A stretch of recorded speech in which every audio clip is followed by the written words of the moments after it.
Breaking news చూస్తున్నాం. మేడ్చల్ జిల్లా కీసరలో విషాదం చోటు చేసుకుంది. క్రెడిట్ కార్డు బకాయిలు చెల్లించలేక దంపతులు ఆత్మహత్య చేసుకున్నారు. 8 ఏళ్ల క్రితం కీసరలో ఇల్లు కొన్నారు సురేష్ కుమార్. కీసరలో మొబైల్ షాప్, ఆ తర్వాత తిమ్మాయిపల్లిలో ఫాస్ట్ ఫుడ్ సెంటర్ నడిపించారు సురేష్ కుమార్. అయితే వ్యాపారాల్లో నష్టం రావడంతో 8 లక్షల రూపాయలు అప్పులు చేశారు సురేష్ కుమార్. అప్పుల బాధతో క్రెడిట్ కార్డు బకాయిలు చెల్లించలేకపోయారు సురేష్. అయితే సురేష్ ఇంటికి వచ్చి అప్పు చెల్లించాలని చెప్పి బ్యాంక్ సిబ్బంది ఒత్తిడి చేసినట్టుగా తెలుస్తోంది. చుట్టుపక్కల వాళ్ల ముందు అవమానానికి గురయ్యానంటూ మనస్తాపానికి గురైనట్టు తెలుస్తోంది సురేష్ కుమార్. అత్తగారింట్లో ఫ్యాన్కు ఉరేసుకుని ఆత్మహత్యకు పాల్పడినట్టుగా తెలుస్తోంది. ప్రాణత్యాగానికి పాల్పడినట్టుగా తెలుస్తోంది. పురుగుల మందు తాగి సురేష్ భార్య కూడా ఆత్మహత్య యత్నానికి పాల్పడినట్టుగా తెలుస్తోంది. దీంతో పాటు క్రెడిట్ కార్డు సంస్థ వేధింపులు భరించలేక ఈ అఘాయిత్యానికి పాల్పడినట్టుగా ఒక నోట్ కూడా రిలీజ్ చేస్తున్నట్టు తెలుస్తోంది. ఈ కథను మిమ్మల్ని కాస్త కలపరచొచ్చు. అయితే మిమ్మల్ని కలవరపాటు గురి చేయడం ఆర్టీవీ ఉద్దేశం కాదు. ఆర్టీవీ ఎప్పుడు సమాజ శ్రేయస్సుని కోరుకుంటుంది. దానిలో భాగంగా ఈ కథను చూపించడం జరుగుతుంది తప్ప మిమ్మల్ని కలవరపాటు గురి చేసే ఉద్దేశం ఆర్టీవీకి ఎన్నడూ లేదు, ఉండదు. అయితే ఇటువంటి కథనాలు చూసినప్పుడు కాస్త కలవరపాటు గురే అవకాశం ఉంటుంది. కాబట్టి దీనికి సంబంధించి తగిన జాగ్రత్తలు తీసుకోని చెప్పి ఆర్టీవీ సూచించడం జరుగుతోంది. ఇదే అంశానికి సంబంధించి అప్డేట్స్ చేసుకునే ప్రయత్నం చేద్దాం. మా ప్రతినిధి శిల్ప అప్డేట్స్ అందించబోతున్నారు. శిల్ప, అసలు ఏం జరిగింది? లోను మోసాలకు మరో జంట బలి అయింది. మేడ్చల్ జిల్లా కీసరలో విషాద ఘటన చోటు చేసుకుంది. ఏదైతే క్రెడిట్ కార్డు నుంచి అప్పుగా తీసుకున్నారో అది చెల్లించలేదని ఎవరైతే అక్కడ సిబ్బంది ఉంటారో వాళ్ళు ఇంటికి వచ్చి దౌర్జన్యంగా వ్యవహరించారు. దీంతో మనస్తాపానికి గురైన ఈ దంపతులు వాళ్ళు బలవన్మరణానికి పాల్పడ్డారు. ప్రస్తుతం మనతో పాటు ఇక్కడ ఉన్న స్థానికులు ఉన్నారు, వారితో మాట్లాడదాం. చెప్పండి, అసలు ఇష్యూ ఏంటి, అసలు ఏం జరిగింది? ఇక్కడ యాక్చువల్గా చాలా కాలం క్రితము వీళ్ళకి వచ్చి నివాసం ఉంటున్నారు. కొన్ని 10 years నుంచి ఉంటున్నారు.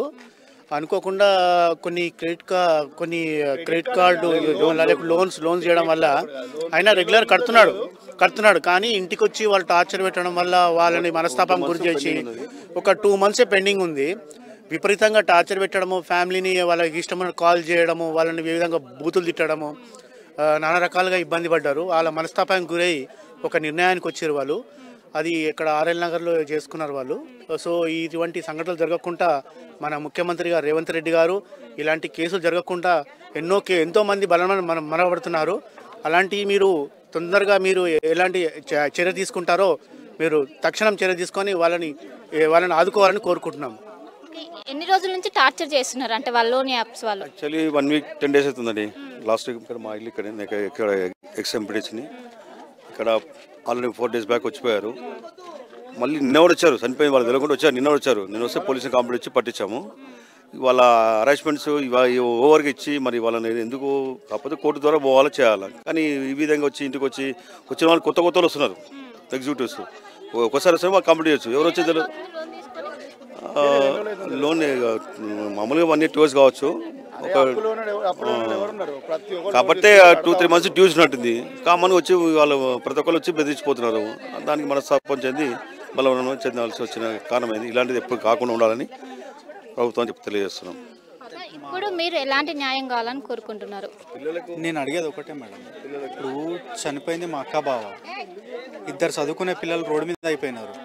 ఓకే, ఒక మనిషిని ఇంకో మనిషి చంపి బతికే రోజులల్లో 2 మనుషులు ఆత్మహత్య చేసుకురంటే వాళ్ళకి ఎంత బాధ కలిగి ఉంటుంది, వాళ్ళని ఎంత హింసించి ఉంటారు, ఎన్ని ఫోన్లు చేసి ఉంటారు, ఏ విధంగా మాట్లాడి ఉంటారు. మీరు ఆలోచించాలి, ప్రతి మనిషి ఆలోచించాలి. వాళ్ళు ఎంత బాధపడితే 2 చదువుకునే పిల్లల్ని వదిలేసి పరువు కోసం చచ్చిపోయినారు వాళ్ళు. ఎగ్జిక్యూటివ్లు వచ్చి ఇంటికాడ నిలబడి, ఇంట్లో ఎవరు లేనప్పుడు ఇంట్లో ఆడలు ఉంటే బయటికి రా అని పిలిచి మాట్లాడి, వాళ్ళతో మాట్లాడే విధానం ఏం మాట్లాడినారో ఏమో. మా బావగారు ఇంతకుముందు కూడా చెప్పినారు మాకు 2-3 సార్లు, ఈ లోన్ల టార్చర్ ఎక్కువైపోయిందిరా, విపరీతమైన టార్చర్ చేస్తున్నారు, ఫోన్లు చేసి ఇష్టం వచ్చినట్టు మాట్లాడుతున్నారు అని. ఇప్పుడు ఏమైనా మాట్లాడదామంటే రికార్డింగ్ కోసమో లీగల్గా గానో లేకపోతే పోలీసులనో మాకు ఏమీ తెలియదు మేడం. మేము పొద్దున లేస్తే పని చేసుకుంటేనే గడుస్తుంది మాకు. అటువంటిది ఇప్పుడు 2 చనిపోయినారు, 2 పిల్లలకి ఏ విధంగా న్యాయం చేస్తాం మేడం? ఎవరు న్యాయం చేస్తారు వాళ్ళకి? ఇప్పుడు నేను అంటున్నా ఒకటే మేడం, ఇప్పుడు మా కుటుంబం అంతా ఉంది. మాకు 7 మంది అక్క చెల్లెల 2 చచ్చిపోయినారు. ఇప్పుడు ఒక అక్క చచ్చిపోయింది, ఒక చెల్లె చచ్చిపోయింది. మేము 6 మంది అక్క చెల్లెలు, మేము 3 అన్నతమ్ములం అందరం ఉన్నాము. మేము మా అవయవాలు అమ్ముకొనైనా బ్యాంకులకు ఏమేమి అప్పులునే మేము లోన్లు కడతాం.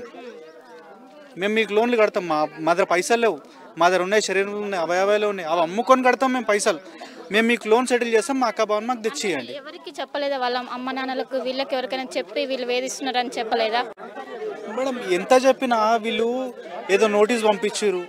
ఇప్పుడు లీగల్గా పోవాలంటే కూడా పైసా ఖర్చే మేడం. ఈరోజు లీగల్గా కూడా పోవాలంటే పైసలు ఖర్చు అవుతుంది. ఏడబోయి ఎవరిని సాయం అడగాలన్నా పైసలే ఖర్చు అవుతుంది. మా దగ్గర అది లేకనే కదా మేడం, మా దగ్గర అది లేదు, ఇంకోళ్ళకి చెప్పుకోవాలి మేము. ఇప్పుడు మమ్మల్ని మేము చంపుకోవడం తప్ప మేము ఎవరిని తప్పంటలేము ఒప్పంటలేము. మేము ఏమంటున్నామంటే ఇప్పుడు మా 6 మంది అక్క చెల్లెళ్ళము, మేము అన్ని మా అవయవాలు అమ్ముకొని మేము కిడ్నీలు అమ్ముకుంటాము, ఏం అమ్ముకుంటాము అమ్ముకొని మేము బ్యాంకులో లోన్ కట్టుకుంటాము. మా అక్కని భావం తెచ్చిస్తారా మేడం? ఇప్పుడు వాళ్ళు ఎవరు తెచ్చిస్తారు మేడం? ఇప్పుడు ఆ పిల్లల భవిష్యత్తు ఎవరు నిర్ధారిస్తారు మేడం? ఇంత జరిగింది. ఆ పిల్లలను చూడండి సార్ ఒక్కసారి, ఆ పిల్లలను చూడండి ఒక్కసారి. చదువుకునే పిల్లలు ఇప్పుడు చదువు పని పంపించుకోవాలా మేడం? మేము ఒక పిల్లవాడు 10th రాయాలా, 10th క్లాస్ పిల్లవాడు, ఒక పిల్లవాడు ఇంటర్ చదువుతున్నాడు, ఆ పిల్లలను ఇప్పుడు కూలికి పంపించుకొని బతకాలా మేడం? ఇప్పుడు అలా పరిస్థితి అంతే కదా మేడం. ఇప్పుడు మేము చేసుకుంటేనే గడుస్తుంది. మా బావగారు మేడం, ఆయన ఫాస్ట్ ఫుడ్ సెంటర్ నడిపించి madam. First cell phone shop పెట్టుకున్నాడు, ఒకటి మొబైల్ యాక్సెసరీస్ది. ఏంది అది లాస్ వచ్చింది, కోవిడ్ వల్ల పోయింది. తర్వాత ఫాస్ట్ ఫుడ్ సెంటర్ పెట్టుకుంటూ నడవలేదు. 2 నెలల నుంచి అయినా ఆయన కట్టుకుంటూనే వచ్చిండు మేడం, ఆయనతో వీళ్ళనంతా కట్టుకుంటూనే వచ్చిండు. ఇప్పుడు నేనేమంటా అంటే ఇప్పుడు మేము మీకు లోన్లు బాకీ ఉన్నాం కదా బ్యాంకులకు, అన్ని బ్యాంకులకు చెప్తున్నాను, ఏ బ్యాంక్కి లోన్ అప్పు ఉందో మేము మా దగ్గర కూర మాంసం తప్ప ఏం లేదు అమ్ముకోనికి, అవి అమ్మి కట్టుకుంటాం, మేము మీకు కడతాం. మరి మీరు అందరు కలిసి అన్ని బ్యాంకులు ఎవరెవరు ఉన్నారో మా అక్కని భావం తెచ్చిస్తారా మాకు? మేము రెడీ ఉన్నాం మేడం, మేము అన్ని అమ్ముకుంటాం, మేము కూర మాంసం అమ్ముకొని బ్యాంకుకి లోన్ క్లియర్ చేసుకుంటాం. మరి మా అక్కని భావం తెచ్చిస్తారా మేడం? ఇప్పుడు ఆ పిల్లల భవిష్యత్తు ఎవరు చూస్తారు మేడం? ఎవరు చూస్తారన్న పిల్లల భవిష్యత్తు? ఎవరు సమాధానం చెప్తారు దీనికి?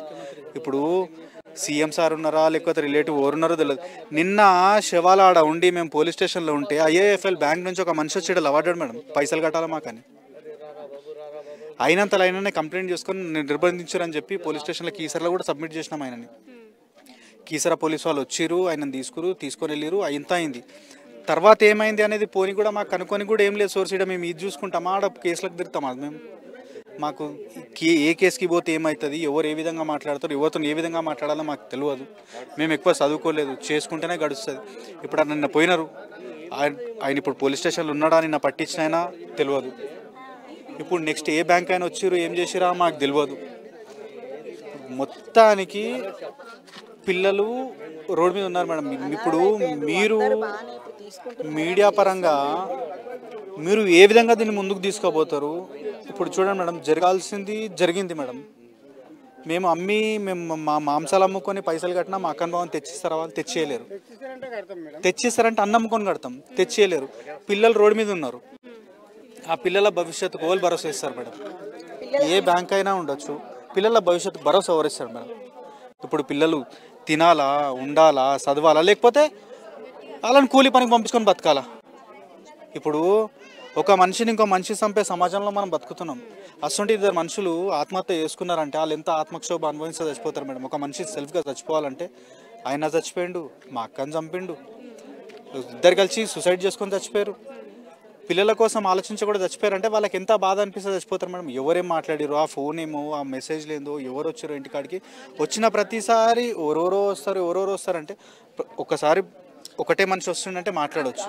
కానీ ఈ సమయంలో మేము వచ్చి అనడం కరెక్ట్గా, కానీ లోన్ యాప్స్కి చాలా మంది బాధితులుగా మారారు. ఇప్పుడు వీళ్ళు అసలు ఇది ఇలానే ఆగాలంటే మీరు ఏం చెప్తారు, ఏమంటున్నారు? ఎవరికి ఏం చెప్పాలి మేడం? మేము ఇప్పుడు లోన్ వాళ్ళు ఇట్లా ఒత్తిడి చేసిరు, మమ్మల్ని ఇబ్బంది పెట్టిరు. పిల్లలు లోన్లు బంద్ చేయడం కాదు, ఇప్పుడు మా పిల్లలు అనాథలు అయిపోయారు. మా పిల్లలకి ఏమన్నా హెల్ప్ చేయాలి, ఎవరైనా గవర్నమెంట్ చేస్తారా, ఎవరు చేస్తారా, బ్యాంకులు చేస్తారా, గవర్నమెంట్ చేస్తారా, మా పిల్లలకు న్యాయం చేయాలి. ఎందుకంటే పిల్లలు అనాథలు. ఇప్పుడు పిల్లలకు ఎవరు చూసే బాధ్యులు ఎవరు లేరు. వాళ్ళిద్దరు ముసలోళ్ళు, వాళ్ళు ఎక్కడి నుంచి చూస్తారు? అమ్మమ్మ నాయనమ్మకు ఎవరు లేరు. ఉన్న ఒక కొడుకు పోయిండు, ఈ బిడ్డ పోయింది. ఇప్పుడు వాళ్ళ మా బతుకులు ఎట్లా, ఏం చేయాలి? వాళ్ళకి న్యాయం చేయాలి. లోన్లు ఇచ్చేది ఇయ్యంది వాళ్ళ ఇష్టం అది, కానీ మాకు లోన్ ఇచ్చి మా అన్యాయం చేస్తారు. లోన్లు ఇచ్చుకుంటే ఒత్తిడి చేసి పిల్లలకు ప్రమాదం చేస్తారు, ప్రాణాలు తీసుకునే వరకు వస్తున్నారు. కట్టుకునే సోమత లేక ఇక ప్రాణాలు తీసుకుంటున్నారు. అది ఇవ్వకుండా చేయండి. కాకపోతే మా పిల్లలకు మాత్రం ఏమైనా న్యాయం చేయండి. న్యాయం కావాలి. బ్యాంక్ తరపు నుంచి చేస్తారా, గవర్నమెంట్ తరపు నుంచి చేస్తారా, ఏం చేస్తారో మాకు న్యాయం చేయండి. పిల్లలకు మాత్రం న్యాయం చేయండి. అంతే, ఇంకా మేము కోరుకుంది ఏం లేదు. పిల్లలు ఏమి మాకు తెలియదు మేడం. వాళ్ళు తీసుకున్న వరకే తెలుసు మాకు. ఎవరికి చెప్పలేరు. వాళ్ళు ఈ ప్రాణం తీసుకునే వరకు తెలియదు మాకు. వాళ్ళు ఎంత తీసుకురు తెలియదు, ఏం తీసుకురు తెలియదు, ఏమి తెలియదు మాకు. ఒక బాబు 2nd ఇయర్, ఒక బాబు 10th. రాయాలి, ఇంకా రాయలేదు. ఇంకా చిన్నపిల్లగాడే. ఇప్పుడు ఎవరు లేరు. ఇప్పుడు ఇంకా మేమే ఇక డిస్కషన్ చేయాలి. ఎవరు చూస్తారు, ఎక్కడ ఉంటారు అనేది ఇక మేము ఇప్పుడు మాట్లాడుకోవాలి. ఇప్పుడు ఎవరు చూడాలి మేడం, ఎవరి పరిస్థితులు ఉండరు. మొత్తం మీద లోన్ యాప్స్ ఎవరైతే సిబ్బంది ఉంటారో వాళ్ళ వేధింపులు తట్టుకోలేక ఇద్దరు దంపతులు బలవన్మరణానికి పాల్పడ్డారు. దీంతో వాళ్ళిద్దరు కుమారులు మిగతా జీవులుగా వాళ్ళ అనాథలుగా మారారు. ఇప్పుడు వాళ్ళకి ఎవరు ఉంటారు తోడుగా? ఇప్పుడు రిలేటివ్స్ కూడా ఎవరు లేరు. అయినప్పటికీ ప్రతి నెల కడుతున్నప్పటికీ వాళ్ళ వేధింపులు టార్చర్ ఎక్కువై ఇది భరించలేక ఇద్దరు బలవన్మరణానికి పాల్పడ్డారు. అండ్ వాళ్ళ కుటుంబాలు ఎవరైతే ఇద్దరు కుమారులు ఉంటారో వాళ్ళందరూ ఇప్పుడు ఒంటరిగా మిగిలారు. వాళ్ళకి ఎవరు న్యాయం చేశారంటూ ఇక్కడున్న స్థానికులు పెద్ద ఎత్తున ప్రశ్నిస్తున్నారు. ఇప్పటికైనా ఎవరైతే లోన్ యాప్స్ ఇలా టార్చర్ చేస్తారో వాళ్ళపై వెంటనే కఠిన చర్యలు తీసుకోవాలని వీళ్ళు డిమాండ్ చేసిన పరిస్థితి మనకు ఓవరాల్ గా కనిపిస్తుంది. కెమెరా పర్సన్ శివతో కలిసి శిల్ప, RTV కీసర నుంచి.